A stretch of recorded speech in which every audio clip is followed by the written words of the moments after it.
one podcast, mining the Magic the Gathering community for salt. This is the Howling Salt Mine. It's the Howling Salt Mine. The Howling Salt Mine.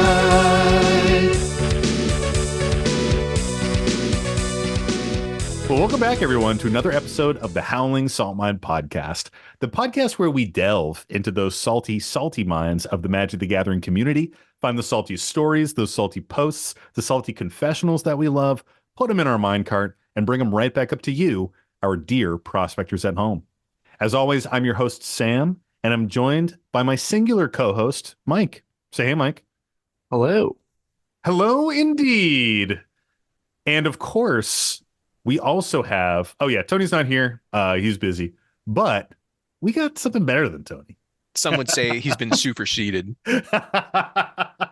That's right. You heard his voice. We have our honored guest co-host, Pat, with us in the mine today. What's up, Pat? Hey, thanks for having me again. Always so excited to be here. Always great to have you on. Thank you. But before we step any further into the mine, you know I got to do it. I got to do it every single week. I got to shout out our nice tier patrons because they are nice. And this week we have Alex Ballix, Crean Bean, Hephaestus Bolts, Prime Speaker Florian, Yates Judge, Dr. Black, Accidental TPK, and Royal Flood.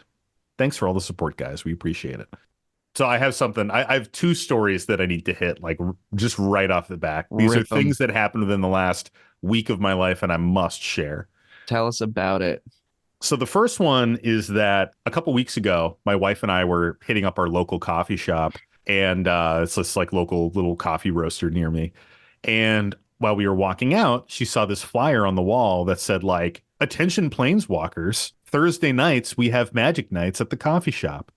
So, you know, we typically record on Thursdays, but we had a week where we just weren't recording. So I was like, hey, I'm going to pop down there and play some Magic with some random ass people at this fucking coffee shop that I love so much. And man, it was a vibe. It was super fun. I walk in and there's like maybe 8 or 9 people hanging around and playing. And, you know, I'm like, what power level are you guys playing? And they're like, power levels? What are you talking about? And one of the guys turns around. He's like, these are mostly upgraded precons. He's like, I have one deck that's like an 8, but I don't really play it. So I sit down. Thank God I had my budget decks on me. I had Emoti and Gyruda that can like somewhat hang with these, you know, not fully overpowering these decks. Nice. And man, we just had an awesome time. Like a lot of these guys have been playing for like 2 or 3 months and got 2 really good games in. So I was playing with a couple brothers. So our first game was like a Sauron Wraith deck and a Pantlaza deck that are just like some upgraded precons.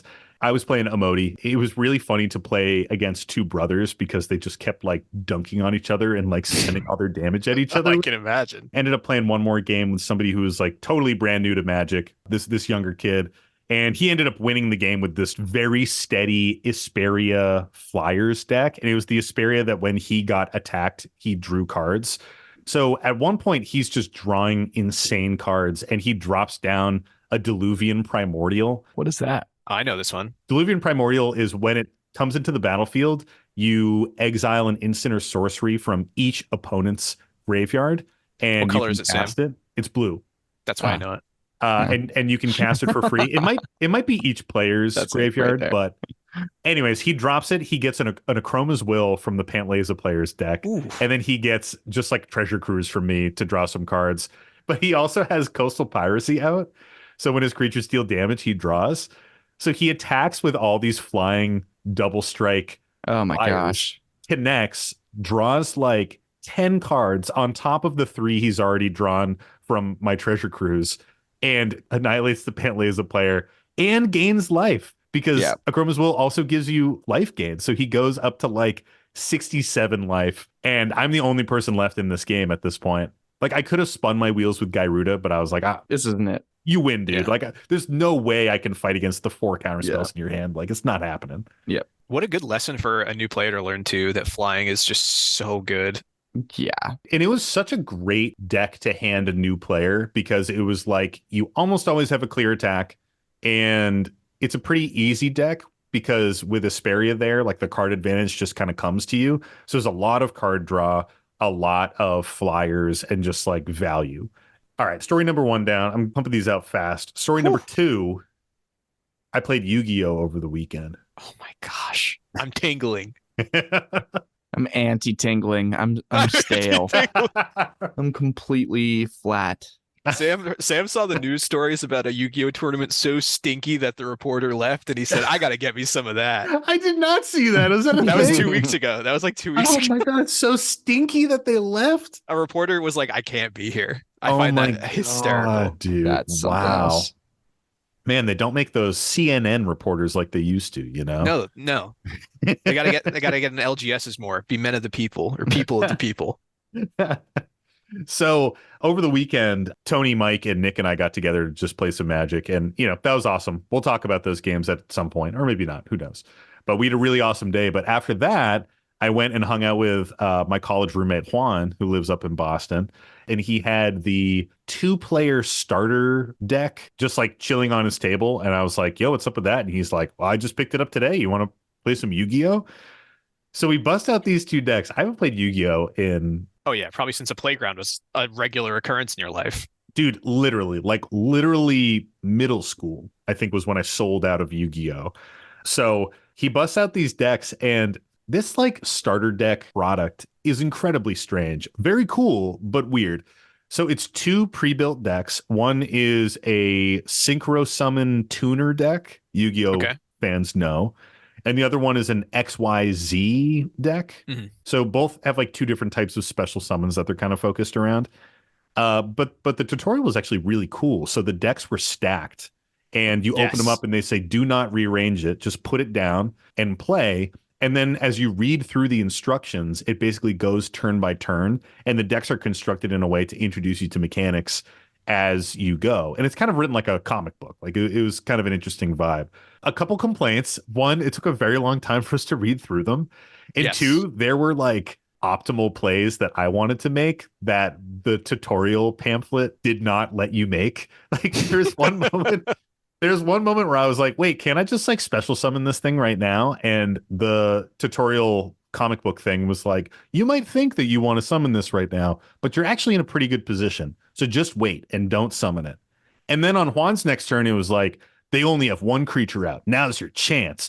Blow up their creature and attack them directly. And I'm like, what the fuck? I could have got a second creature out, dude. The other funny thing is halfway through the book, because they're constantly doing this. They're like, you might think you want to do this, but this is why you wouldn't. Like they kind of give you these like avenues to talk about strategy a little bit. But at one point, the intro book is like, you might think that you could cast a creature right now, but you actually can't because you've moved through that phase.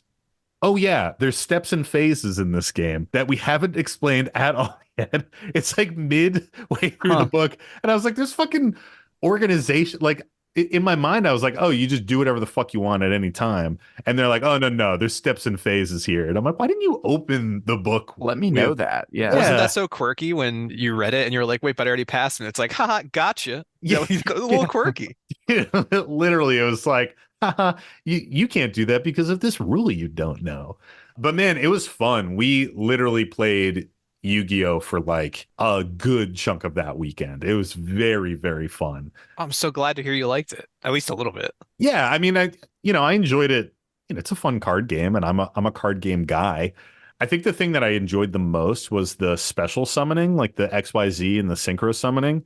It was a really interesting problem to solve to like get those summons to happen.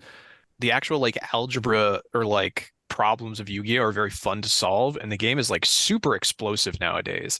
Yeah. I tend to play like formats that are more dedicated to, so there's 2 that I've learned to play recently, which are Edison, which uses XYZ summoning, but I don't believe uses synchro summoning. Okay. And then I play traditional Goats Yu-Gi-Oh, which is like very old school, like Dark Magician, Blue Eyes White Dragon sort of stuff. Yeah, modern stuff is very, very explosive. And I think that whole area of like narrative card games is so underexplored where the deck is stacked and you actually get to like go on a little bit of a planned adventure. It was cool. I would love to see more of that stuff. I know Magic had one back for an older edition, and you can watch the whole thing on YouTube. It's sort of styled like an 80s or 90s like drug PSA where like the guy is wearing a vest and a backwards hat and he's like, "Hey kids, get ready to learn this cool game Magic and turn some creatures sideways." It's very cool. Definitely recommend checking it out. Fucking edgy as hell. Very That edgy cool and 90s edgy. vibe. It kind of reminded me of like Duel of the Planeswalkers or Arena, where it sort of walks you through those turns. Like, this is your hand. You should attack with this creature. You know, it's like a curated experience in a stacked deck kind of environment. The tutorial led you all the way up to the point where someone searched their deck for a card and had to shuffle their deck. And they were like, this is where the tutorial ends because now your deck is randomized and we can't tell what's going to happen next. And it was kind of just this interesting thing that they would even introduce that. Yeah. Mhm. It is cool. I really dig the weird summoning. For people who don't know, it's a lot of like matching creature types and like matching almost like CMC, like star level or power level, Yes. they call it in Yu-Gi-Oh. So like with XYZ summoning, you might need like 2 4-cost creatures to sacrifice and bring out the next creature. So a lot of it was like, how do I assemble the puzzle where I can get this big thing out and then attack in and crush my opponent? And then like the trap cards are fun. And you know, we were just quoting Yu-Gi-Oh all night and Right. being goobers about of it. Did you play course. Pot of Greed? No Pot of Greed, which really bummed me out. But I did hold my cards like very cool all the time Oh, I and still like do slam them down and stuff. Did you break up the dual disc? Dude, I wish I had a dual disc. Totally wish I had a dual that. disc. Mike's It would over have been here rolling amazing. his eyes like he wouldn't be getting one if Wizards of the Coast wasn't putting it out. I know, Let me right? tell you, if Wizards put out an advertisement for 2 pounds of plastic that I get to wear to every tournament, I'm Dude. dropping $5,000 tomorrow. Yeah. 100%, dude. If I had a real dual disc that could shrink and grow with like the push of a button, man, I'm on that shit immediately, dude. I'm already married. I got no one to impress. My wife already knows I'm weird. Oh God, but it was great. And thank you, Mike, for enduring that. Yeah, I made it through. Just barely. Mike, what's your favorite Yu-Gi-Oh character? Karibo. That's a good one. Dude, nice. Deep cut. That's great. Yeah. The talking one? Just the one that gets duplicated a million times. Nice. Oh, Yeah. such a good episode. That's a Where classic. Kaiba threatens suicide rather than lose a duel, which, by the way, I've considered many a time.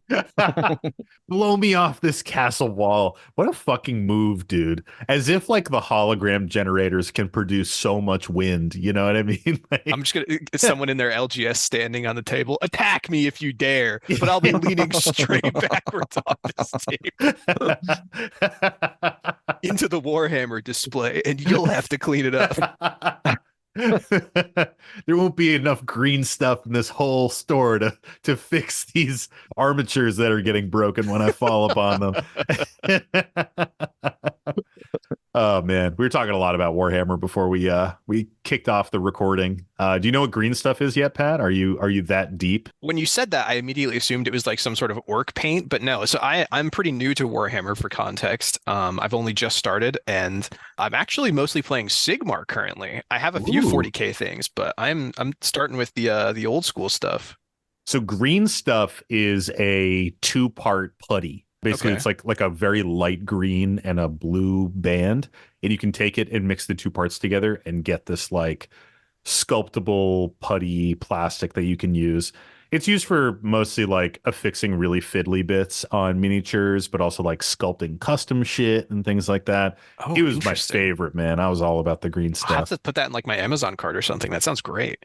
Yeah, dude, I could talk with you about this shit for so long. I played miniature games for years. Like before I was deep into Magic, I was dumping paychecks on miniatures. I have like 2 giant cases full of pluck foam for carrying around armies and stuff, and I would roll into a shop with like both of them. Yeah, I've only played at a shop once, but it is such a good vibe. I really like what do you call this genre of like tabletop miniature? Like, are they called like, is it called wargaming? Like, what is it called? Tabletop games or miniature games usually. Tabletop Yeah. or miniature games? Okay. Tabletop miniature games is usually what I say, or tabletop warfare games. Yeah. So fun. I used to play 40K, but I used to play when I really didn't have the knowledge and tolerance to like learn rules and rule sets. So like I had very, very vague understanding, and I played Tau because I thought they looked cool, and I They had do. a neighbor who was a year older than me, and we'd play games all the time. I think we played Magic a good bit, but like he got really into that and built like a meta list, like looked up stuff and figured out how to play the game and very much knew it. So I was always just like, I like the part where I'm laying out armies of dudes because it looks cool. And then he'd be like, okay, and then I shoot this group of guys and they're dead. And then this group of guys is dead too. And I was like, okay, great. Yeah, dude. I remember when I was first playing, I started playing like 40K and War Machine at the same time because my buddy Alan had both of them. My 40K career was extremely short-lived. Yeah, likewise. I played like a little bit of Space Marines against his Tyranids, and then I just wasn't really into the vibe. And War Machine was like steampunk and cool, and you didn't need as many models, which was also kind of nice. That's huge. Yeah. So we played a lot of War Machine back in the day, and I remember when I first looked up like strategy. I looked up like a strategy for this very janky War Machine. Kind of had like commanders, like a general that would man your Okay. army and give like passive abilities to sort of influence your army as if is similar to how a commander influences your commander deck. So I had this really janky commander in my army that could do this like weird move thing. It was called like the power slide. He could like tow bigger models behind him. So I would like slingshot him across the board and flip him around and then plant 3 models behind him and then have them all rush into his line. And I remember the first time I pulled that off and he was like, wait, what? Like, what the fuck is this? And I was like, yeah, dude, I fucking read about this shit on the internet, man. You weren't even prepared for this. Technology has granted me knowledge. Reddit has served me well, sir. Yeah, it felt so good. And then it was just a spiral. I played like tournaments and shit. Like I got so into it, man, for a long time. If people out there want to get into tabletop miniature warfare games, check out skirmish sized games. So there's like full army games where you have like 30 or 40 models on the table and, you know, it's very expensive and all that kind of shit. Skirmish games, 5, 6, 10 models, you have a very low buy-in. You don't have to bring that many with you. It's much easier to paint, build, all that kind of shit. And the games are much faster, which I really dig. I used to play a bunch of weird ones back in the day when I was doing playtesting for Cool Mini or Not for a bunch of their games. Well, And that's my rant about miniature games. Mike, what can we say to get you to re-engage? I'm sitting here thinking through. First of all, I did pull up some factions for Warhammer because I was like, well, if let's my go. friends are gonna like it, I should look into it. And then second No, of all, don't. You're I'm gonna spend engaged. so much money, dude. It's No, true. I'm gonna use circles. I'm just gonna use circles on the ground. We could take our friend Sam's advice and do skirmish sex modes. Yeah, do skirmish Yeah. size games. Play Mercs. You need 5 models to play Mercs. And That's it's a great. fantastic game. And all the rules are free online. Wonderful. I was actually sitting here trying to think of a transition between Warhammer and And here it Salt, is. and I hadn't gotten And there. here it comes. That Oh, was my no. That was why I was disengaged because I was like, "What's the path here?" Like butter. oh, well, you know what is something we should mention? This is our 99th episode of the podcast. Wait, seriously? I think I was Yeah. on another episode that was right before another number milestone too. That's so funny. That might have happened. Were you on episode 49, dude? I think so. Hold on. I need to look this up. or 54 maybe. It was. I remember it being some like vaguely important number, Is this a new thing that we have to do? but Every one single time? before the big one. I oh like my that. God. I love that, dude. I like that too. Well, Mike, I can tell you're a little salty that we're not talking about Magic the Gathering Magic. cards. I want to talk about Magic.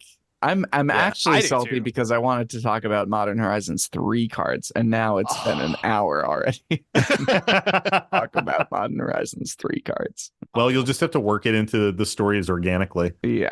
You didn't know that I was going to hijack the show with Yu-Gi-Oh talk. Yeah. That is It's true. an excellent tale.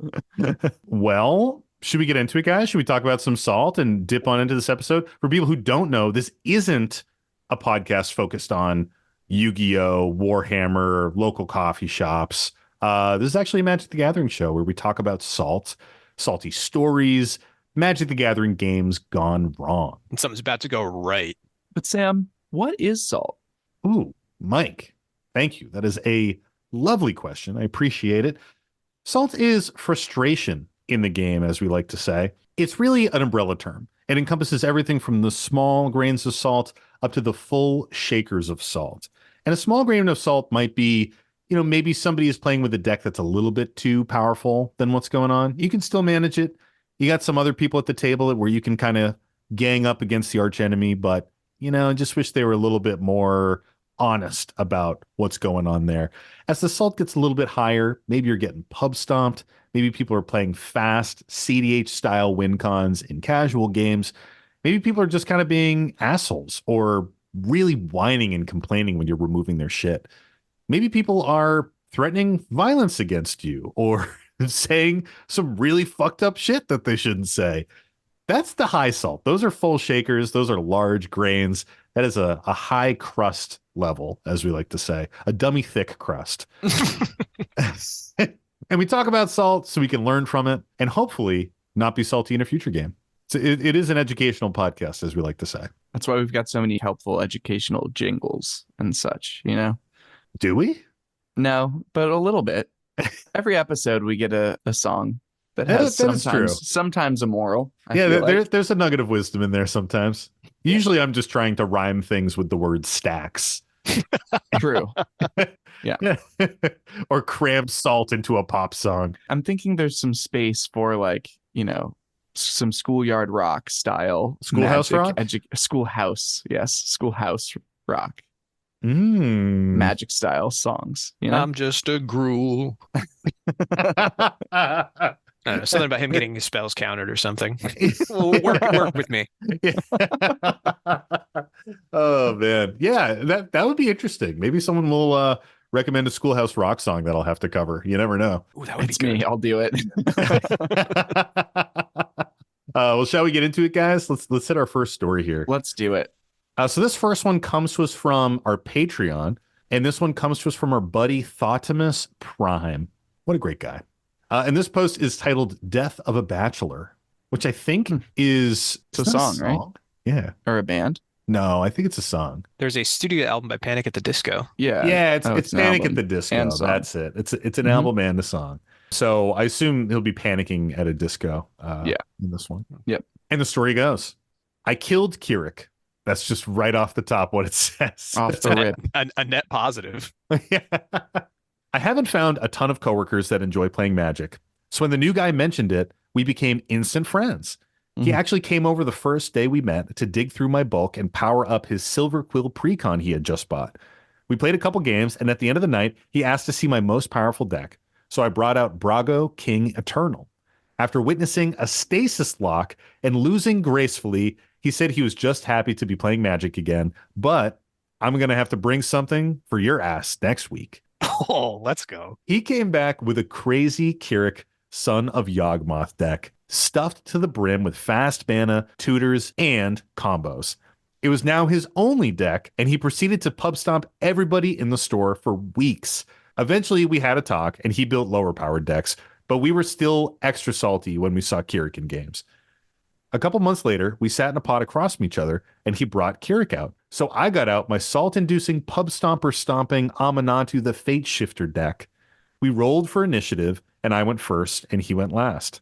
My turn one was an Underground Sea and a Mana Crypt. Then I passed. The other two players had uneventful turns. Get fucked, other players. And and once he drew his card, he powered out Kirik and then laughed maniacally as he paid 6 life and attempted to cast a Doomsday. I let him talk shit for a moment. Then when he reached for his deck, I loudly stated that I had a response as I cast my opposition agent. After he Googled the interaction, he sat there silently as I looked at his hand, then grabbed 5 cards out of his library, exiled under agent, exiled the rest, and stole his turn 1 win. He then cast Sign in Blood to kill himself. but I had a force of will for him. He passed the turn libraryless, and his attempt to kill himself countered. Then watched me cast 3 of his mana rocks, his dark ritual, and then cast his Bolas's Citadel. After that, I cast my own Sensei's Divining Top and managed to fish through my deck and cast my Aetherflux Reservoir to win the game on turn 2. This was our last game of the night, so we listened to some salty murmurs from him as we packed up and went home. The next week, he showed up and said he took Keurig apart, and when I asked why, he said, I killed it. One of your newer patrons, Thoughtimus Prime. Thanks, Thotty. Wow. Newer. That was a Oh, How even a are while you even ago. going to share this story with the guy? He's not going to be able to hear it at the bottom of the pits of despair. Yeah, That's it's a good one. hilarious. Excellent pacing too. And yeah, newer patrons, we get a pretty big backlog of posts, you know? Sorry. Wow. What a good one. That was so good. Wild. Force of Willing, dude. the Sign in Blood is Yeah. so tasty. I like want to lick my fingers after that. I love it because on the surface, it just looks rude. Like it looks like BM to be like, no, you can't even leave on your terms. But really, you actually need to do it because you want to be able to play those 5 cards that you Yeah, exiled off of exactly. Diablo. They'd be gone otherwise. Should we read Keurig? Oh, sure. So I don't know if we've ever read it before, but Keurig, son of Yawgmoth, or some people say Crick. Yes. I've always said Crick. I have also, but I've never known. I think it is Keurig. I think it's Carrick because Okay. Carrick was his human name before he became completed and just dropped the E. Carrick. Oh, well, I'm going to say Carrick, everybody. Last time I said Carrick on an episode, I got so much flack. So I'm fucking sticking to my guns. It probably involves like grading metal sounds in order to actually pronounce properly. Yeah, because Phyrexians say it, right? There's something about Phyrexian language having like syllables that we truly just can't produce because we don't have like metal in our bodies to clang together. Exactly. So get off my back, everybody. Yeah. Crick, son of Yawgmoth, costs 4 and 3 black Phyrexian mana. So you can pay that with either a black mana or 2 life. He has lifelink. He's a legendary creature, horror minion. Oh, and he starts as a 2/2. He's got a couple abilities on him. The first one is for each black mana pip in a cost, any cost, you can pay 2 life rather than pay that mana. So basically turns all of your black mana symbols into Phyrexian mana symbols. Super powerful. The next one is whenever you cast a black spell, put a +1/+1 counter on Keurig, son of Yawgmoth. So he slowly gets bigger. You're burning life casting these spells. He's getting bigger every single time you cast. You're attacking. You're gaining it back with a lifelink. Yeah. That part's crucial. Let's read Doomsday real quick for the kiddies at home. Doomsday. What a lovely spell. 3 mana, 3 black pips. So that's that 6 life that was paid to cast the Doomsday. It's a sorcery, and it says search your library and graveyard for 5 cards and exile the rest. Put the chosen cards on top of your library in any order. You lose half your life, rounded up. Doomsday is a classic win con where you basically assemble piles, is sort of like the shorthand for it. People are assembling these Doomsday piles where it's a pile of 5 cards that you can burn through those 5 cards, either drawing them, exiling some, casting them sequentially, what have you, to win the game. More often than not, it is like a setup for a win, but obviously you sacrifice a lot to get to that win. Mm-hmm. And I think it bears mentioning that the interaction with opposition agent is that your opponent takes the 5 cards and you still exile everything in your library and graveyard and still lose the life, which is probably the ruling that they were looking up. Opposition is the stupidest thing, where the same with like gamble. Any of these effects where you're paying extra costs and like have these negative effects that are going on as well in order to get a tutor, all those negative effects still happen, and then you don't get the tutor. It's brutal. Yeah, like with gamble, like you said, you still have to discard. So you don't get the card and you just have to discard a card from your hand. Yep. Terrible. It's fucking brutal. I hate opposition agent, man. It's so bad. It's lucky we only see it in CDH, I feel like. It's a necessary evil with a Sisse player in the podcast. Yeah, 2 now. 2 now. 2 now, yeah. I listened to the Fun City episode. Yeah. I'm just to say pilled as well. Mostly back to Sisse 1. pill. I'm not playing it anymore. Oh, really? Yeah, I took it from Mike. Dude, you guys got to get ready. Azami is getting toys in MH3. Dude, I'm fucking That so ready, counterspell man. is nice. Not only that, what is it? Winter Moon? Yep. Oh yeah, the Magus of the Blue Moon. I might play that and Back to Basics. There's Winter Moon. There's also the creature Yes. that turns everything into islands. And it's a Yeah. wizard, crucially, which I'm so excited about. Yeah, Yep. Merfolk Wizard. It's basically Magus of the Moon, but for blue and costs one Yep, extra. for Azami. For Azami. Yeah. I've been writing letters to wizards for a while now. Please, Morrow, please. Please buff Azami. Please make my deck better. Because I'm not going to get better. Lord knows. This reminds me of the story that we had a while ago about like vigilante justice. You know, like we don't Yeah. we don't often condone pub stomping, but sometimes you got to pub stomp a pub stomper to teach them a lesson. And like this is such a classic pub stomper move. I will say I do not think that your friend was intentionally trying to pub stomp. It didn't sound like it. Yeah, they just had the one deck. But dude, that is such a classic thing. Like, I only got the one deck. It's the only deck I can play, you know? And you don't want to make that person sit out and not play. But if the only deck they have is like some CDH level bullshit, like Yeah. It's a very interesting thing. And I feel like it happens when people, particularly for kind of competitively minded people, like you get into the hobby and you start like ratcheting it up towards like, okay, what's the best I can build this to? Yeah. Especially Magic players that go right into EDH, like that's their first format. Because in those cases, like often they're like someone familiar with games and stuff, and they like that optimization piece. And then they get into Magic and go right into that in EDH, which is generally a little more of like that casual space that a lot of like Magic players are going to kind of escape competition in some ways. Yeah. But it's totally this issue where if this player only has one deck, like you guys are saying, you don't want to be exclusionary. So it's time for the age-old advice we give of offer them other decks to play. So true. Not everyone's going to take you up on that, but if you know that their deck is like kind of too strong, even if you didn't bring something that strength, you can say like, hey, I don't actually have anything that'll keep up with Crick. Do you want to play one of these? Yeah. People are usually very open to that too. Mm-hmm. Yeah, they tend to be. I mean, with newer players, I think it can be hard because they do like form an attachment to decks, I think a little bit more than like in franchise players. Like at this point, I'm so down to borrow decks from people. I think it's one of the most fun things playing Magic is to be handed a deck and be like, not only do I need to solve the puzzle on how to play this deck and win with it, but also like it's just a totally fresh experience. Because if you play your own deck and it plays poorly, you're like, that was fucking deck. Like I got to rebuild it. When you're playing someone else's deck, that stress isn't there. You're just like, whatever. Yeah. I'm just vibing. I'm just going to see what the happens. hand that is dealt to me. Yeah, exactly. I love that shit, man. What do we think the salt ratings on this one are? I was going to say low at first because the vibes in the story were so good. These guys are friends, but if someone blew me out of the water so bad that I took apart my only EDH deck to make another one, I'd be a little salty. I'd have a little residual taste in my mouth. Yeah, dude, this is a super high salt for me.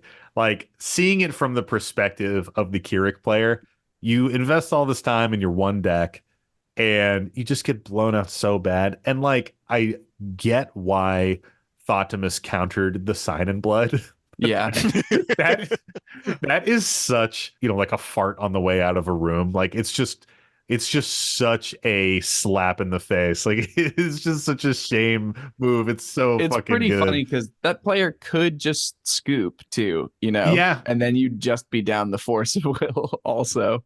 But how honorable of them to just play it out and let you get those 5. For sure. And like, I get it. I would have done the same thing because you did just fetch a win con out of that person's deck. Like, like Mike said, you need to play those cards to win.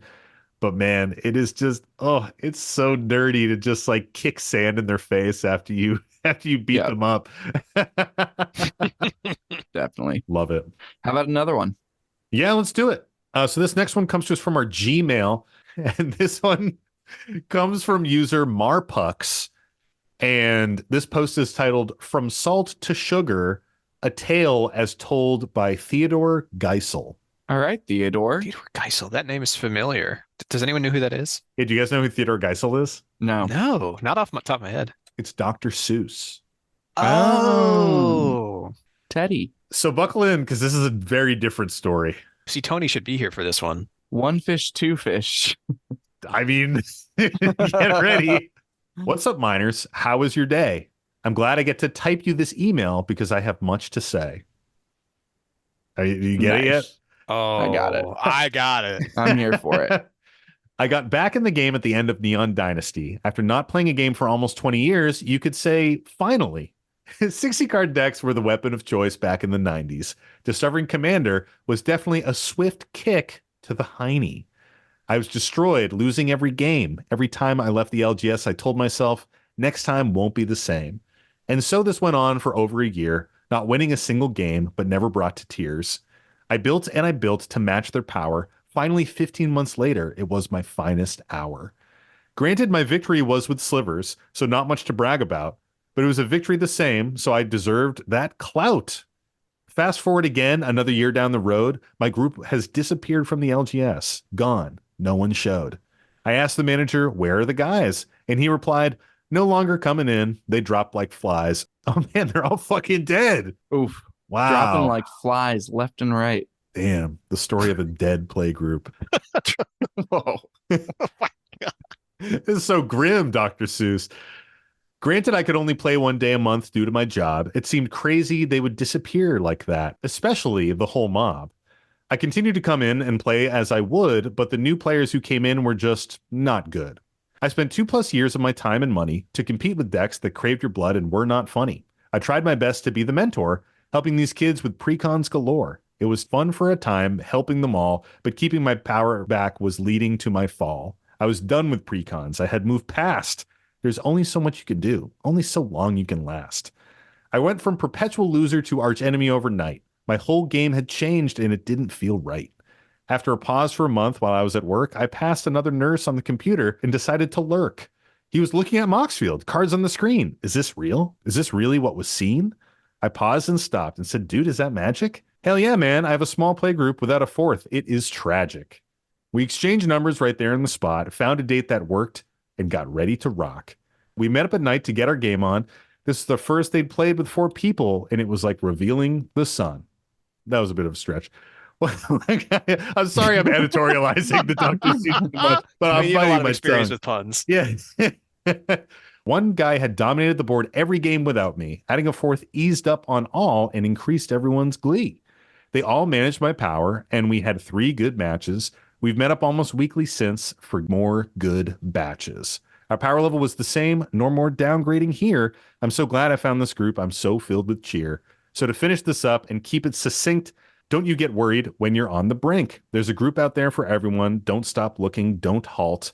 Because once you find your people, you will find a life without salt. Aw. Okay, in like Wow. 10 years, when you guys are doing like an anniversary show, this one goes in the Hall of Fame. Not only were we rhyming throughout, we had the correct story structure of a Dr. Seuss story. We had something nice happening, something bad's happening. Oh no. But then we find the problem and we solve it at the end. What pacing from this minor here? Let's go. It's very good. Yeah. You know, kudos. Applause around. The only thing that I take umbrage with is the idea that if you find the right play group, you'll be free from salt. Because I've found the right play groups and there's still salt there. It's still a part of the experience. But I agree. It's definitely different and it's definitely less bad. And it's definitely great when you find people that you're excited to play with. I would love to know if this whole story is true. Did his whole playgroup actually like dissolve after this one win? Was that They the dropped cause like of it? flies. Like flies, dude. Like flies. That's horrible if that's the case. You came for months just punching the time clock, putting in L's for your playgroup, and they left as soon as you got yours. I hate that. I mean, many flies only live for like 24 hours, you know, and then they mate and lay eggs and immediately die. So this is a strange play group if that is the case. You know what I mean? True, true. Mike is just shaking his head. Yeah. It was nothing to do with my joke. Where's Tony? Tony would be laughing at me. Don't even be rolling with the punches. Yeah, don't even be yes-anding. Yes. So rhymes aside, stepping back from the Seussiness of it all, you got a story of somebody who's been playing Magic for a really long time, not getting wins, finally having, you know, success with their play group, continuing to play with them for like another year, and then the play group just dissolves. And then just kind of like roaming without a group for a while. finally finding a new one that is full of a bunch of noobs and you have to play this kind of like low power magic or a power level that you're unaccustomed to, maybe one that you Mhm. don't seek out. And then Yeah. now you're at this point where you finally found the play group that really matches your power level and things are awesome. Yeah. I definitely get that vibe. Like, to jump back to that story about playing at the coffee shop earlier, it was a bit of a shock to play games that low. Like, I had a great time, but it had been a very long time since I sat down intentionally to play games where the power level was that low. Like, Yeah. Mike will attest that even my budget decks are still pretty sweaty. Like, they're still Yeah. pretty optimized and I'm trying to do crazy shit. So to play against people who are just on like upgraded precons and stuff, And just precons probably Yeah. too. Yeah.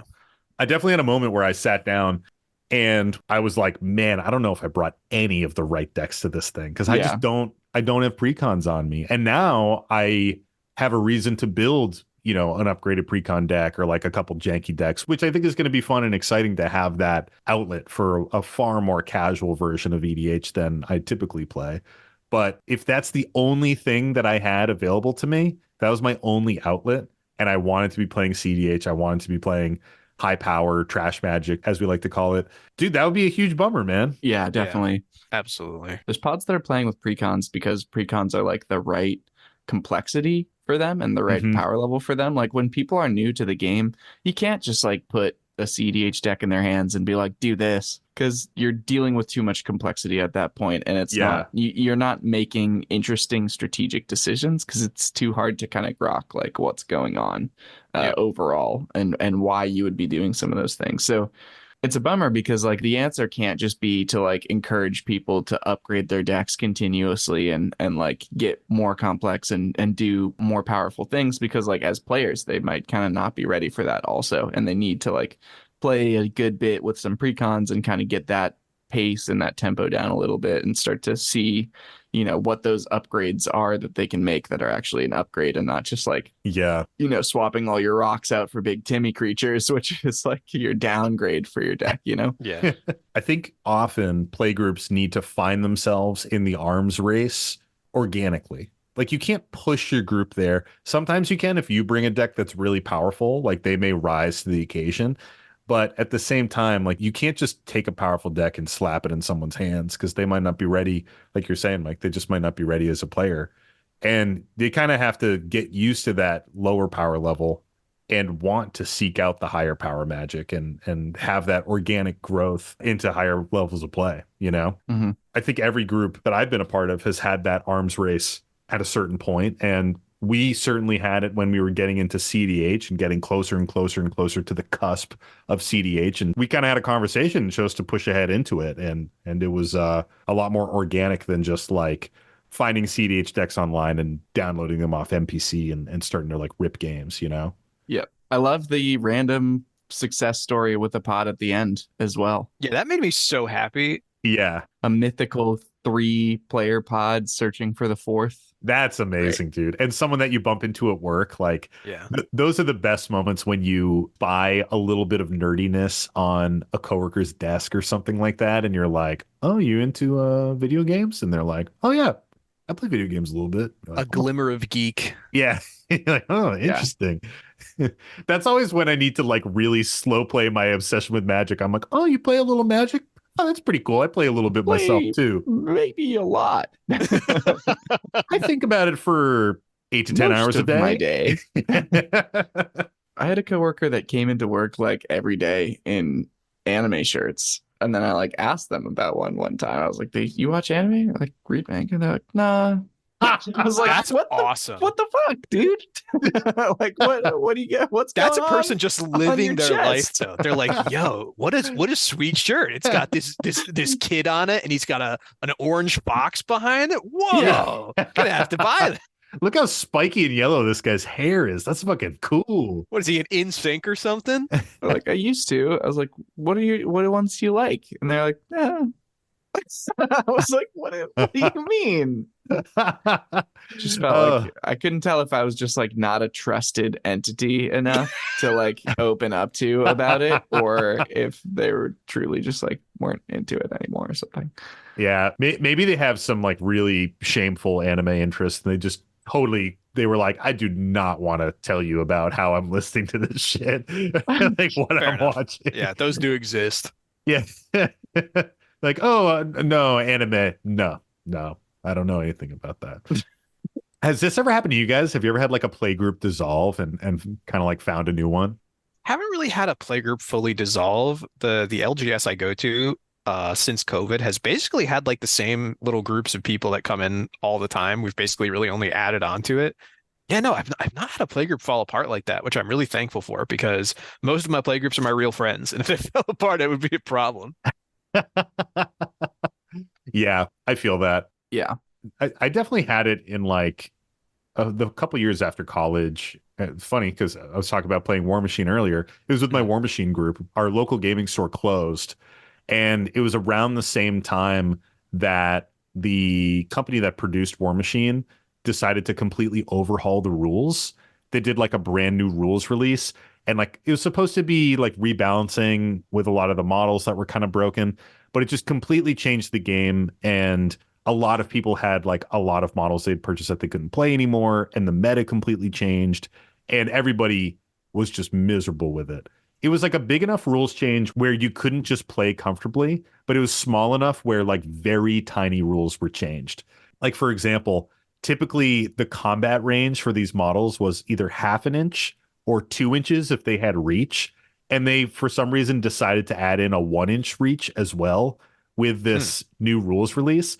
So just arbitrarily, a bunch of models just had a little bit more reach than before. So it was just small things like that where it was like still familiar enough, but not familiar enough where you could just play it without constantly double checking things. You know what I mean? Yeah, that's a pain. And we just totally dissolved and people moved in different places and kind of dropped the hobby altogether. And I didn't really find a solid play group until I started playing Magic up at Tony's house. Which was great. And that was pretty much like the first time I had an established like play group, I would say. I mean, we played a bunch in high school, which I would call a play group as well. But that was, you know, going to end when we all graduated and moved on to go do other stuff. So, yeah, or so you thought.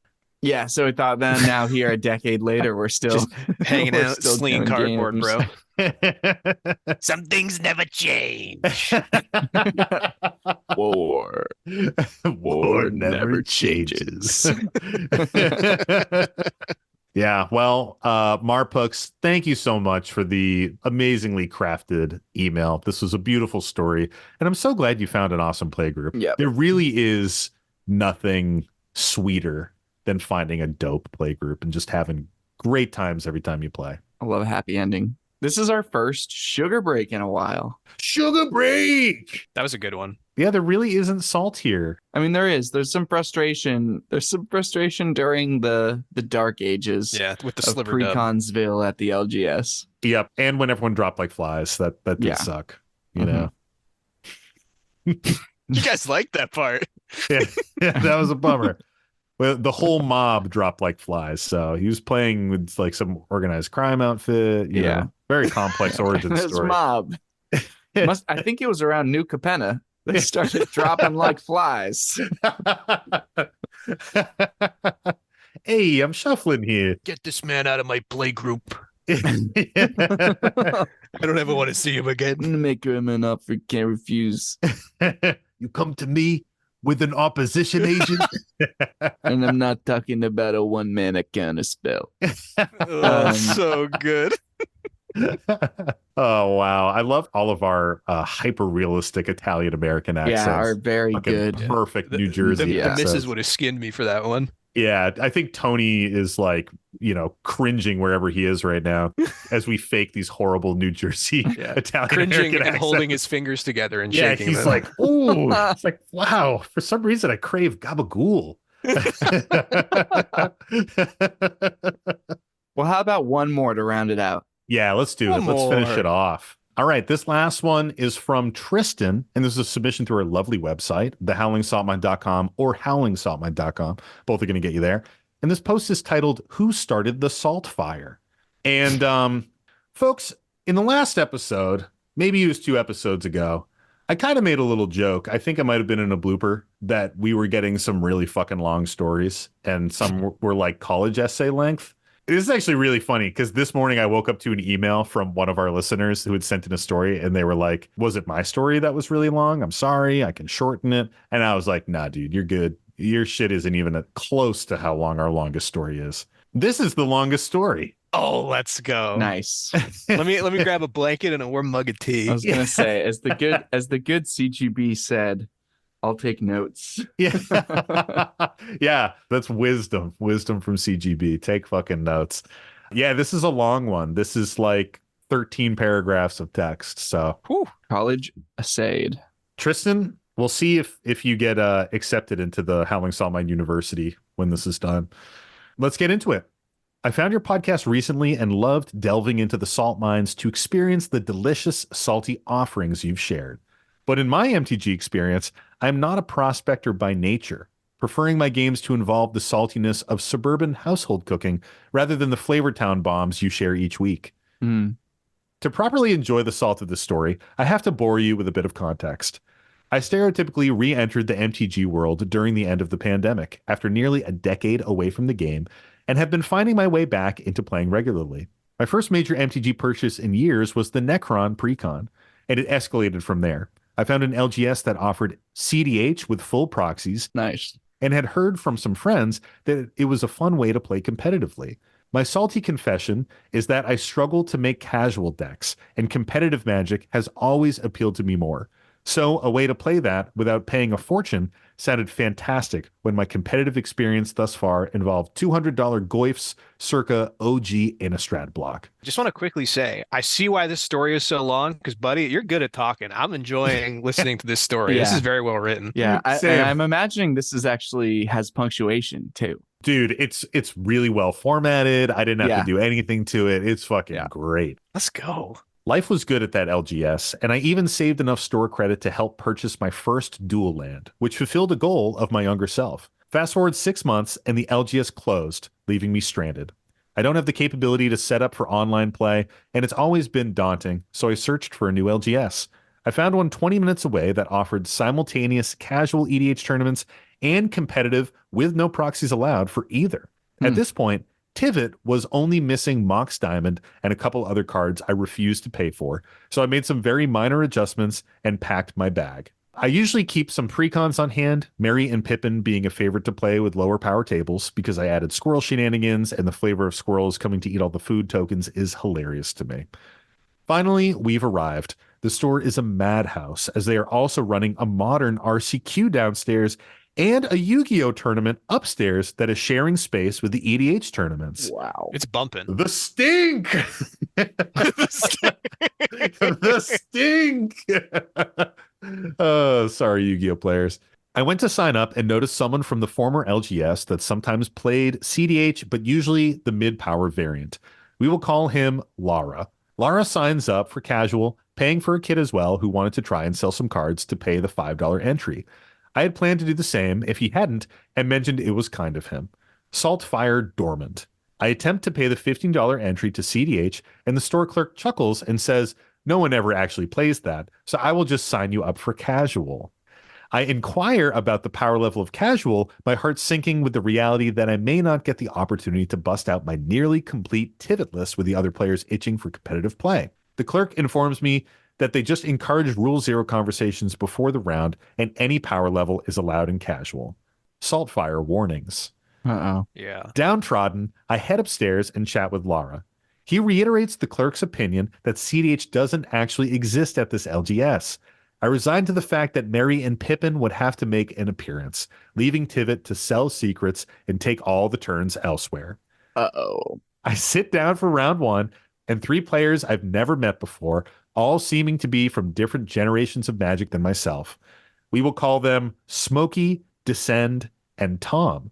I attempted to kindly inform the table of my misunderstanding about the LGS event, and they were all nice at first. Tom pulls out Bombadil and is excited to get started.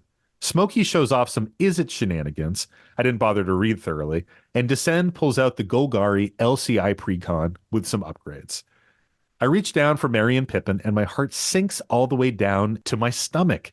It isn't in my bag. Oh, no. I thought this was going to go the other way. I did too. Yeah, me too. Tivit is the only deck box there, and I feel the salt fire spark. I inform the table of my dilemma and ask if anyone has a deck I can borrow. They look confused, and I attempt to kindly inform them that playing against Tivit won't be fun for anyone. The salt fire ignites. Smokey says his shit can handle any deck, and Descend tries to calm things down by saying I should play the deck I wanted to bring in the first place. Tom says they don't care much as long as I'm not dropping hundreds of dollars of lands. The salt fire erupts into a blazing inferno. That's actually what this deck will do, unfortunately. I don't think this will be a fair game. Smokey's stubbornness won the table over, and we began anyway. I start first, fucking RNG. Opener is nothing special, but I play my turn one Soul Ring. The table groans, and I realize the inferno I've caused. I try to do nothing for the first 4 turns except play Mana Rocks, having a win in hand. I wanted to let the table play their game and plan to not steal the win. But then Smokey ignored his advice about preventing wildfires and poured gasoline on the Saltfire Inferno. He inquired about why I delayed casting Tivit, and I said I usually only cast it on the winning turn. Instead, I cast a Smothering Tithe, to another groan from the table. I had tons of mana, but didn't plan to do much with it. Smokey is heated at this point, the Saltfire burning deep within his core, and on his turn, he casts a Windfall looking for answers, as he put it. Uh-oh. I had a counter in my hand and debated playing it, but decided the fire was too hot already. I attempted to politic my way out of 28 treasures by telling the table I would win if he cast that. Oh, because of the fucking Smothering Tithe, dude. Yeah, he's Yeah. got tithe. Tom scoffs and mocks my statement. I will win, he says. I am sure my face was using its outside voice at this point, so I took a breath and said, all right, man, I won't tell you how to play your game. Smokey tapped out for his commander, who did nothing after the windfall and passed. Let's go. Descend made a ton of fungus tokens and had nearly lethal for one player next turn. The turn rolls to me, and with my pretty 28 treasures, I proceed to cast Tivit, Word of Invention for Time Sieve, and explain the combo to the table. Smokey leaves immediately after to go outside and, well, smoke. I see. I talked with Descend and Tom for a bit and had a great conversation with their interests in Magic and where they fell on the competitive spectrum. I offered to let them play Kinnan and Niv Mizzet that I had proxied up and of course had in my bag instead of Merry and Pippin, but they weren't interested. I considered offering the pack for my winning to either of them, but felt that would have added more salt to the wound. Mm-hmm. Yeah, don't do that. Tom opened their pack, and my face used its outside voice once more when they exclaimed, another foil Cavern of Souls. Ugh, this is like my 5th one. Can I get anything else? I hate money. I hate good cards. Ugh. Like, what? I asked if they wanted to trade it, and Tom was ecstatic. They tried to trade straight across for a $1 rare, and I pulled out TCG Player to add up all the cards they wanted until they were about $5 over value for the trade. I was happy to dilute the Saltfire and get the warm fuzzies that Magic gives when a player is happy to get a ton of new cards for a deck they wanted to build. The real Flavor Town bombs come in round 2 when the pods reset. Now I am sitting across from Lara and next to Smokey and a new player. We'll call him Precon Dickhead. Oh, wow. These pods did not reset enough. Yeah. Smokey is still in this Smokey's game. still there. Smokey dude. is smoldering, man. Yeah. Lara immediately asks if I'm playing Tivit, and I say I have nothing else and ask if I can borrow a deck from him. He is willing, but tells me that all he has is the casual precon he played round 1 and a close to CEDH Lara Croft deck that he's been working on. All right. The name, I like how the names all fit into place as you go they through. reveal themselves Yeah. at some point. I can't Yeah. wait to see what precon douchebag is going to be like. Dickhead, Mike. Dickhead. Precon dickhead. Thank you. Yeah. I've been precon douchebag the whole time. Let's see. I ask Smokey if he has any spare decks I can borrow, his bag visibly overloaded with deck boxes. I can feel the heat from Smokey to my right, but it was nothing compared to the explosion caused by the clerk placing the pack for the winner of round 2 on the table and stating, sorry, Smokey, I tried to pair all the winners from round 1 up, but you got the short stick. I can feel the salt fire burning in Smokey's core crack, and he reaches into his bag and pulls out a mono red deck he swears up and down can compete. It's dragons. At this point, Precon Dickhead asks what is going on, and Lara jumps in to explain that my deck is on another power level than anything else at the table, and we are trying to find a way to even things out. Precon Dickhead asks, what's so powerful about it? I just won with this Precon against someone who played a Shockland turn 1. Fucking nice. Shockland turn one. Nice, dude. You fucking crushed him. That Shockland, fucking idiot, stupid bitch with a Shockland. Fool. He needed that 2 life, apparently. Yeah, exactly. Lara's face is using its outside voice now too, and he says, "Fuck it, I'm tired, and this will let me go home early anyways." I love this idea of your face having Yeah. an outside voice. That Yeah. is excellent. I love that That's too, so dude. funny. Like it's just revealing all the truth on your face. Oh my God. Lara says, "Fuck it, I'm tired, and this will let me go home early anyways. Play Tivit, I'll play Lara." He turns to me and says, "And I hope this is over with quick."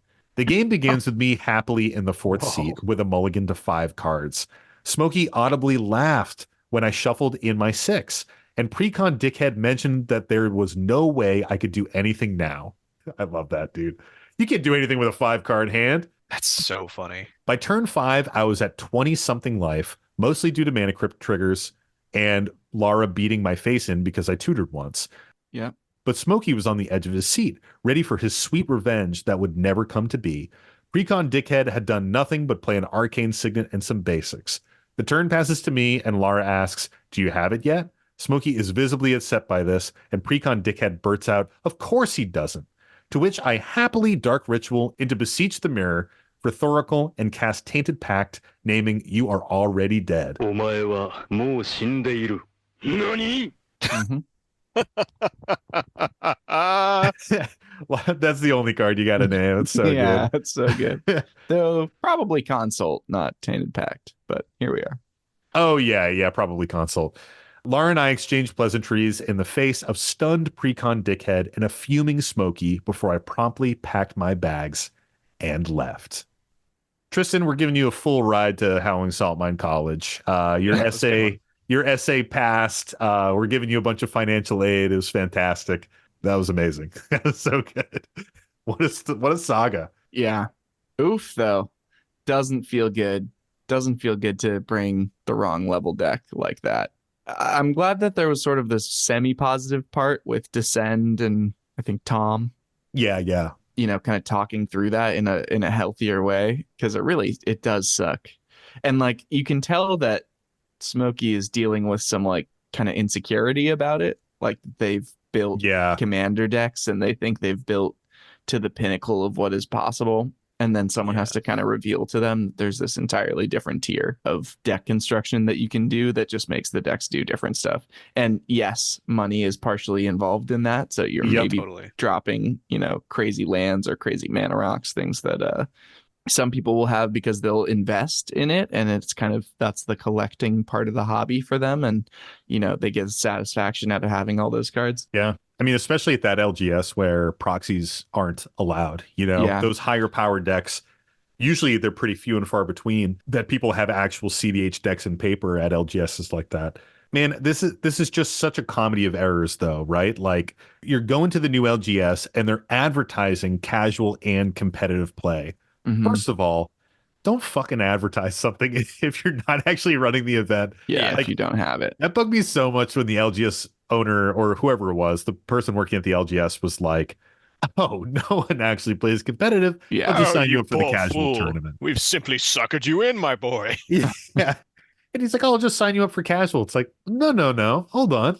That's not why I'm here. I'll take the sign up. I'll take the sign up for competitive. Thank Yeah, you very he much. nearly killed Smokey. Yeah, dude. And then to think that you have that like deck in your bag and you check and it's not there, like the Marion Pippin deck isn't there, Yeah. and you that are stinks. gonna pub stomp, and like that truth settling in where you're like, fuck, I have to pub stomp these people. Like, I don't know if I would even play it out, or if I think I'd be frantically trying to borrow a deck from somebody, or even I'd just be like buy a buying a precon. precon. Yeah, buy Yeah. a precon, right? I was gonna say, people not having other things for you to borrow is a huge bummer. That's odd too, that like nobody brought a spare deck. I feel like usually people bring more than just the one thing they're gonna play. Yeah, I think by the time that second game hit, Smokey just didn't even want to fuck with Tristan at all. He was like, "No, you're not even touching my cards, dude. I'm not Well, gonna that's let you the thing. borrow a Like deck, Smokey you has prick." an extra deck. He wants to win though. I think Yeah. it's more about like I want to win this game. I think I can beat this deck. Yeah. exactly. He's I guess like, I so. haven't showed you my final form yet. Yeah, let me take out Yeah. my more powerful deck, the red one, the burn deck in EDH. That'll go well. Red is That'll go strong. I'll be playing Red is dragons, dude. fast and explosive thematically, so it's gonna be good. Oh, such a wild story, man. Dude, I will say real quick, I would have lost it if my opponent was like, here, you can take my prize support. I'm sorry I brought a deck that, dude, Oh, don't be yes. doing that. Come on. Yeah, Come on. I I know, liked the totally coming self-awareness from to the right not. place. Totally coming from the right place. Yep. But that's gonna destroy somebody's like ego. Yeah, that is not the thing to do. And they didn't, right? The story No, sounds like they did they not. did No, they They not. said didn't, they Yeah, but did yeah. not very he considered explicitly. it. Considered Yeah. it, but It's the right correctly call decided not to. Yeah, exactly. I mean, I think we've all been in a similar position where you blow out a table with a powerful deck. For me, I'm just like panic mode after, where all I'm trying to do is like squeeze any amount of sugar out of the big salt crystal I just Yes. slammed on the table. And I'm Mhm. like, yeah, but you did cool things too. That arcane signet, wow, that came down turn 2. That's nice. Yeah. Perhaps for any color? And you didn't even miss land drops, so that was good. You were ramping slowly. Well, Over time. how many lands you got in there? 37, 38. Oh, yeah, nice Wait a 38. minute, you're on 5 on turn 4. Did you cultivate? Yeah, dude, you fucking. Whoa, 3 visits? Damn, dude. Damn. Wow. I've definitely been there where I'm like backpedaling as hard as possible, just Yeah. trying to cover up the fact that I just fucking won the game. Like an ashamed cat burying a stinky turd in a sandbox and being like, I didn't just shit on the table. Like I'm covering it up. There's no poop in here. I'm fine. Look at it's all fine. I'm just burying this. Like just the panic, dude. So, quick question. So, we all sort of agreed that it wasn't cool of the LGS to be like, we have casual and competitive play, and then to just group everybody together. I go to an LGS that sort of does this unintentionally. They don't advertise it as like casual and competitive players come, but what Mhm. they do is they have a free EDH night that has prize support because they just want to get people in the store. Yeah. Yep. And what that ends up being is like 40% of the people there every week have essentially CDH decks minus like time twisters and mox diamonds and stuff because Sure.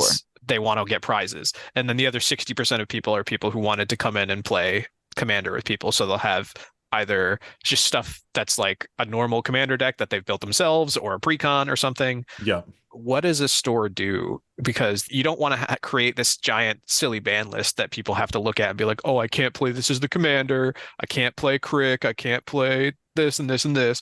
How do you keep from this happening as a store? I mean, we've talked about this before. I just don't think, personally, I don't think that prize support and casual events works well. That's exactly what I think too. Yeah. Yeah. Honestly, I think that if the LGS really did hold on to what was advertised and hold a casual EDH tournament simultaneously with a competitive EDH tournament, and maybe even have like better prize support in the competitive tournament, you may have a situation where people who are going to spike a casual EDH event opt to play in the CDH event for a shot at the better prizing. You may also Yeah. have some people trying to punch up with a precon and stuff like that. But that's not something that I ever really considered was running simultaneous tournaments because you're going to see, I would hope that you'd see CDH players migrate to the more competitive space.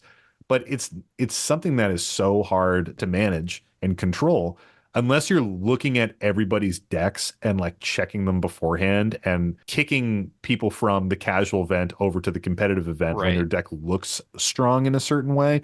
And that's like so subjective. You'd really need Yeah, to have totally. somebody like deep in the know looking at these decks. I've talked about it a few times, but there's a game store near me that has these EDH open play nights. And you basically pay for $15 and you can just play all night. And then you win points for every game you play. So it's not about winning, it's just about being there and playing. And then you Oh, I get like entered that. into a raffle. And as you accumulate more points, you can trade it in for like booster packs and shit like that.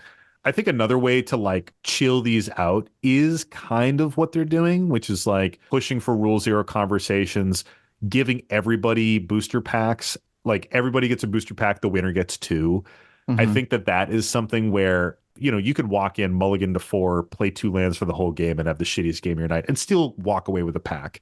And I Right. think that kind of stuff can soften the blow of the salt a little bit, but it's not going to be perfect. You're still going to get stomped on every once in a while, you know? Yeah, there are definitely some people that go there specifically for prize support, but I think everybody really goes there just to have a good game of Magic. Mhm. Yeah.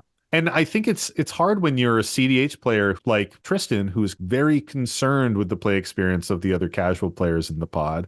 What is the right answer? Do you slow play? Do you kind of play with your food a little bit? Because honestly, I can't say that I would do anything different. I think I would Yeah. slow Yep. play and just be very concerned for their experience. Yeah, and not slow play in like a gloating way or in Yeah. a like A condescending showboating. way or showboating way. Just slow play in like a don't interfere with other people for a little bit. Let them try and get the ball rolling, and then Yep. when people have had a little bit of time to do some stuff or try to get some setup. Yeah, I think it's really important if you're going to handicap yourself, but Yeah. like don't make a show of it too, because like I think part of what someone like Smokey gets so angry about is the idea that just like you're on another tier, like you can't possibly touch you. And while in a lot of cases that's totally true, if you're like handicapping yourself and say, "Don't worry, guys, I just want to play lands for the first 2 turns," and you like sit back and like don't pay attention, like that's not going to make anybody feel good, even if you are giving them more of a chance. Right. Yeah, dude, it's like I think this is the story we had when you were last on, Pat, with the guy who put down the number on the webcam that was like, "I'm not going to cast my commander until turn 8." Do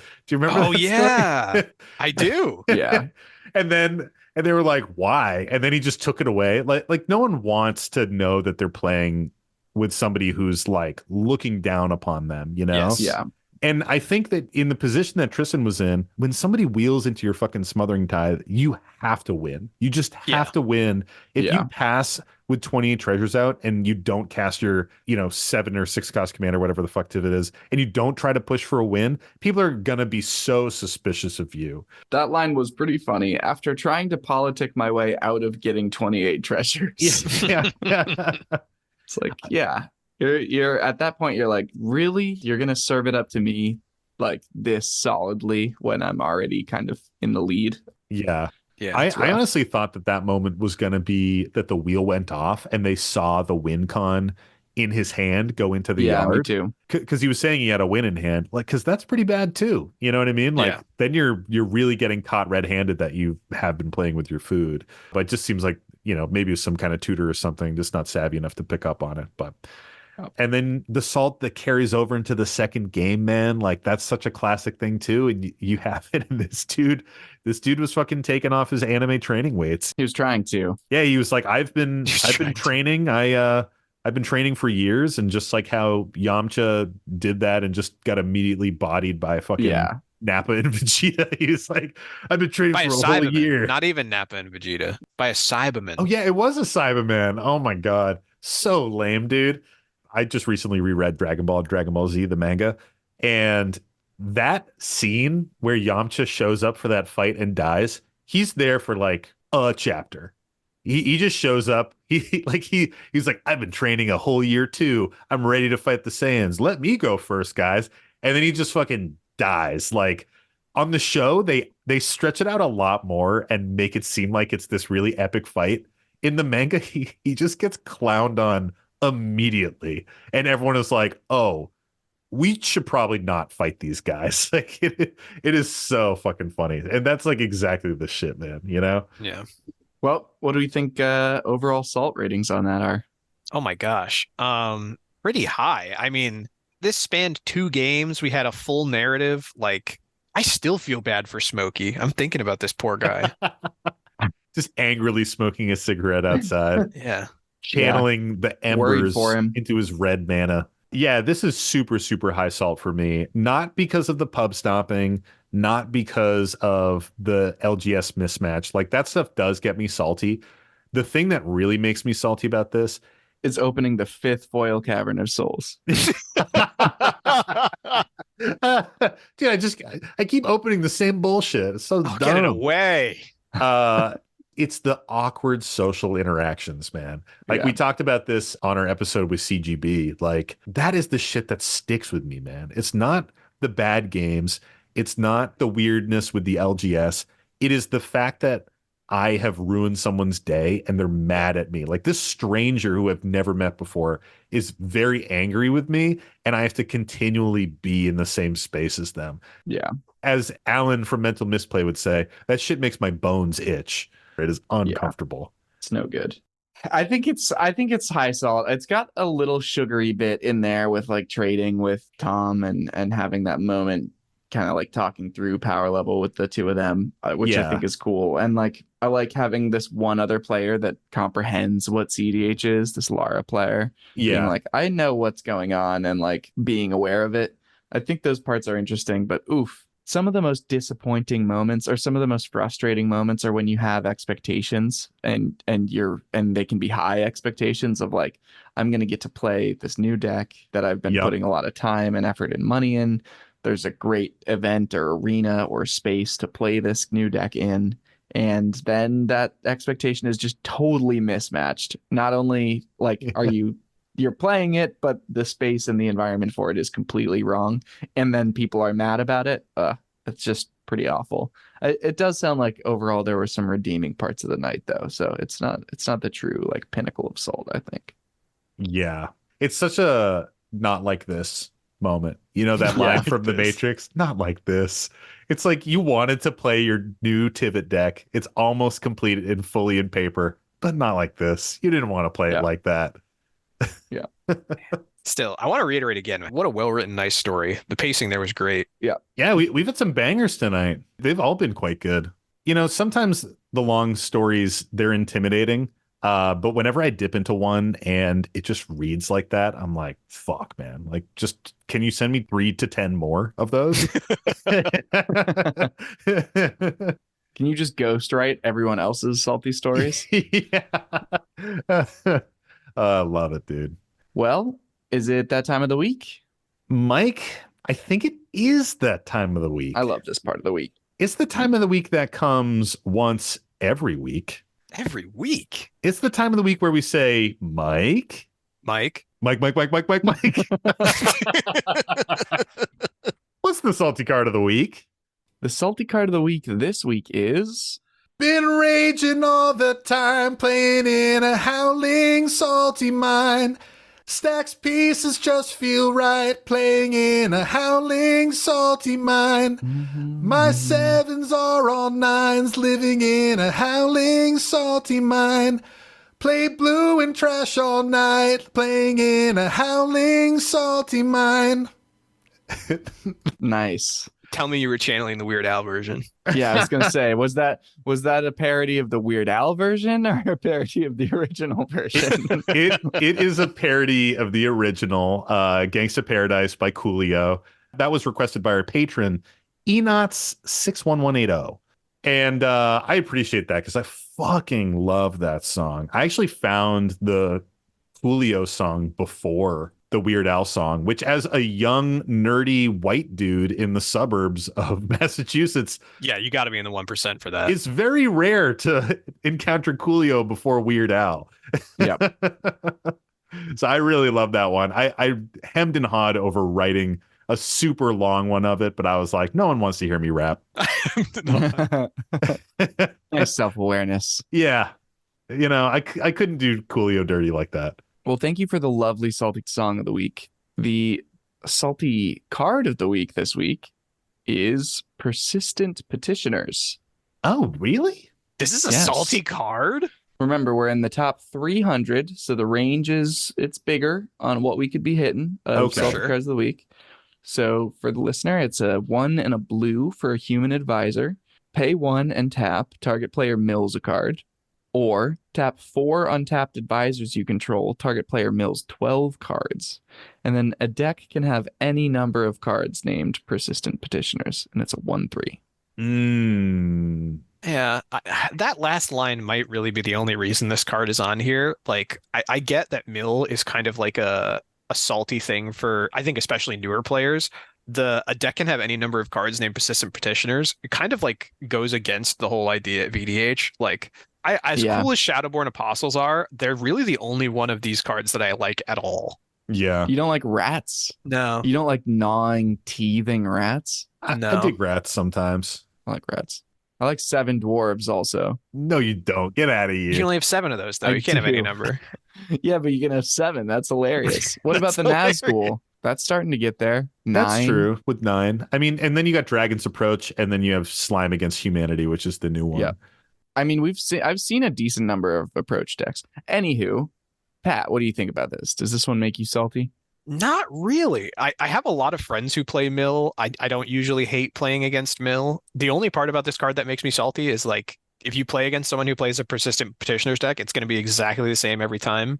Yeah. The only real flavor of this deck is going to lie on the cards that are not persistent petitioner, which is going to be in the vast minority. So I don't know. That's really the only reason I don't like it. Makes sense. Sam, how about you? Pat makes a really good point. I think that like the mill factor here is the thing that makes these salty, right? These types of decks are pretty one note. And I think that you can do a lot more with Shadowborn Apostles because you have that slot of like demons. Which interesting demons are you bringing in? Maybe you have a commander that has multiple color identities. So you can bring in demons from other colors and stuff like that. With Persistent Petitioners, it's just mill and it's just these little 1/3 advisors. I don't know if Persistent Petitioners makes me any more salty than a typical mill deck. Like, you probably are playing these with Bruvac at the helm, so you can mill people for 24. I think Bruvac is himself an advisor as well.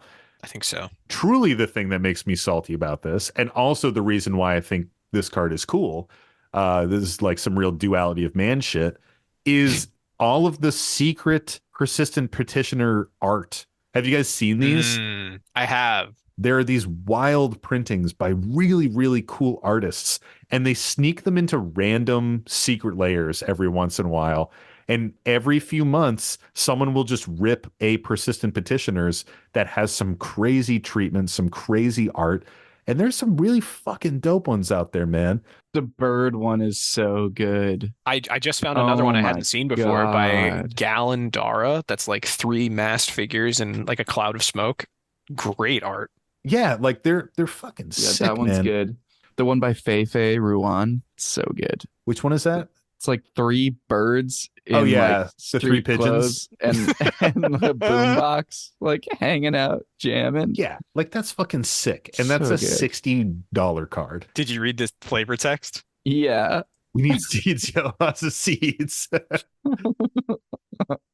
Like some of these artists are some of my favorite artists. Like Crom has this one with these skeletons on it. Oh, yeah, that's a good one. I've always been a fan of his stuff. He has this like really heavy ink, does all these stylized skulls. And this is the only Magic card that he has ever drawn. And it's fucking $60. And, you know, if I'm going to include it in a deck, I kind of need to build a whole Persistent Petitioners deck. Yeah. So it's one of those things where like the deck style doesn't interest me, but the art does. But again, you'd have to drop so much fucking money to get all of this all the art. arts. And Yeah. even then, you'd only have one copy of each. It's just like, I know someone out there is doing it, and more power to them. Can't wait to see it. Can't wait to Yeah, play against it. Right. I'm not going to play it. Hope I can thumb through it someday. Right in money bags. Yeah, exactly.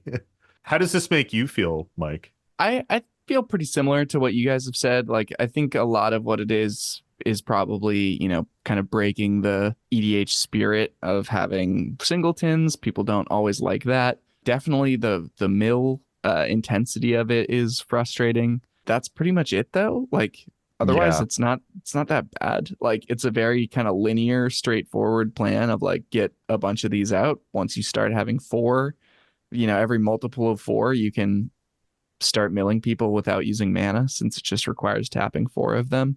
Yeah. Pretty common since they can be tapped like when they still have summoning sickness at that point. Yeah. Once you're doing the 4. So pretty common to just like dump a bunch of them and then mill people out immediately. Drumming or, like, stone them all onto the table and then fucking drumming rip. stone and then Yeah. do them all. Like that's obviously the meme, like most obvious example of what to do with the thrumming stone. But people will find other ways to dump a bunch of creatures out that are all pretty cheap like this too. Yeah. I do think it's very interesting that this may be getting kind of some stand-in hate for, as you pointed out, Bruvac. What % of Persistent Petitioners decks do you think have Bruvac at the helm? Can I ask a quick question before you do this? Mm-hmm. How many, is there a way to confirm that they use more than like one persistent petitioner? No, there's no way at all to do that. I'm just okay. looking at like the top commanders related Gotcha. to Okay. it on EDH Rec. Oh man. 70? I think 90% of persistent petitioners decks are Brewback decks. 50, actually. Only So 50? interesting that it's lower than what you guys thought. There's also the Archimandrite, which is the Oh, advisor kindred commander. dude, I Oh. love the Archimandrite. It's in Jeskai and it's Yep. advisors, clerics. Advisors, artificers, and monks. That's it. Advisors, artificers, and monks. That's a fucking Yeah. cool This is a cool commander. card. Yeah. I don't know if I've seen this before. And you gain life and you like punch really hard. It's fucking Yep. great. Other top hits are Grand Arbiter Augustine IV, so Of that course, makes of sense. course. People hate that. People love that shit. Tulane Hullen is Oh, on here. Cullen? I was thinking like Simic stuff would kind of go crazy with this, so Band Yeah. makes sense too. I was thinking that too, with like a G wave, like Genesis wave, and shit all your petitioners onto Yeah. the table. Yeah. I mean, with Hullen, you're just like dropping them and then drawing a card. Yeah. Because everyone you play, you're drawing a card for. So And they're only 2 mana. You get 1 cost reducer out there, and you're dropping them like crazy. You know, Right. get a Sapphire Medallion out, and they're just Yeah, all 1 you're set. blue. Easy. yeah. And then Hullen is drawing you a card and you put a land from your hand onto the battlefield. So as long as you're drawing into some land drops, you're gonna keep going. Yeah, I thought that was interesting. I overall don't think this is a very salty card for me personally. Yeah, same. I think it's more just like people don't like mill, and this is a very common mill archetype that lives out there. Exactly. Yeah. All right, so get your guesses ready. Where do you Yeah. think this lands in the top 300 salty cards? Get your pen Ooh. out. Write them down. Let me get mine down here. I'm gonna go real low. I got a number. I love it. All right, flip them. What you got? What you got, Pat? 263. 263. Mine's 269. Whoa! Nice. Nice.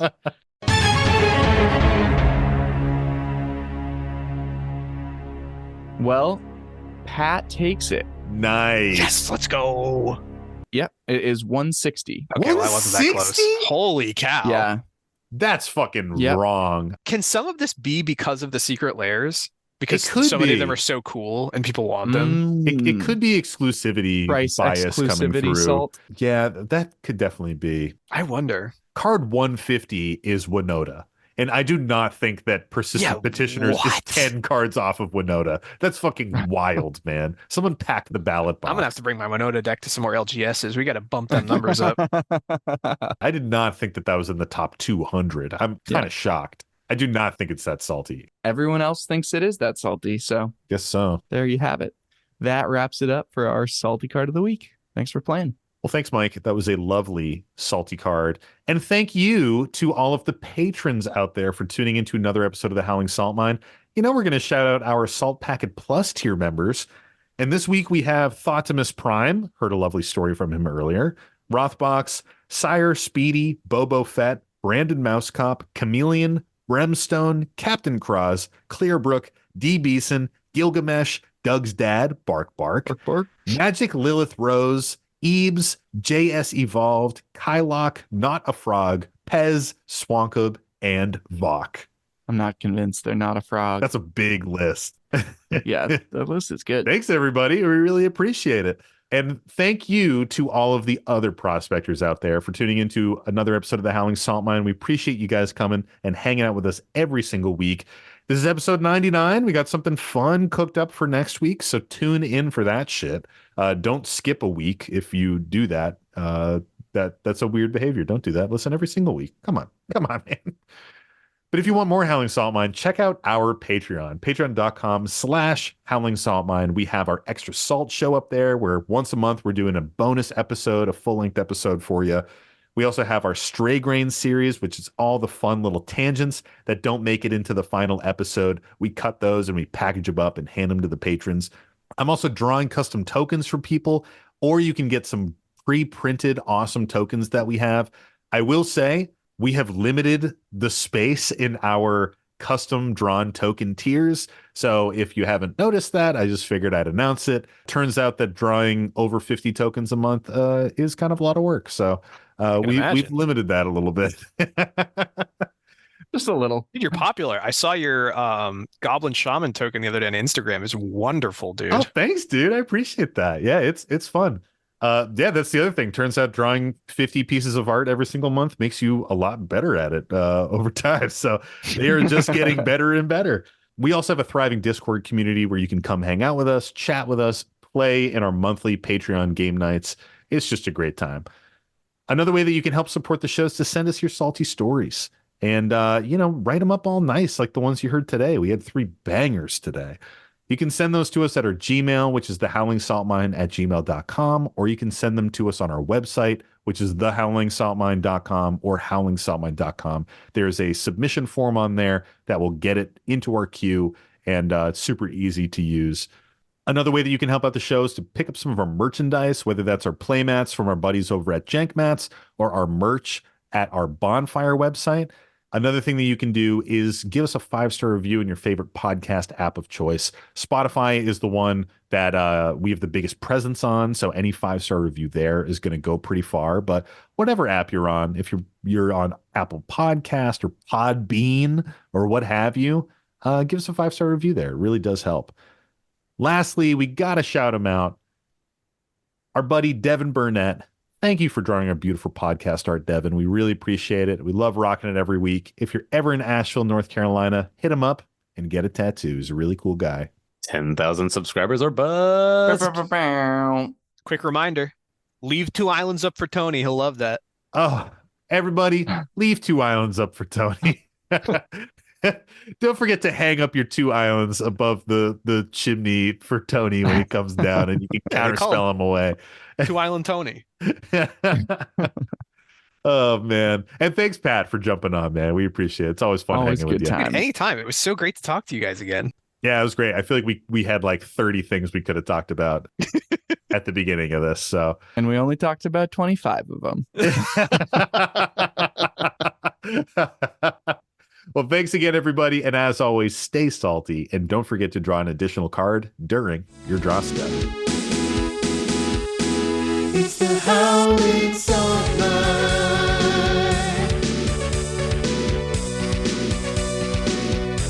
The Howling Salt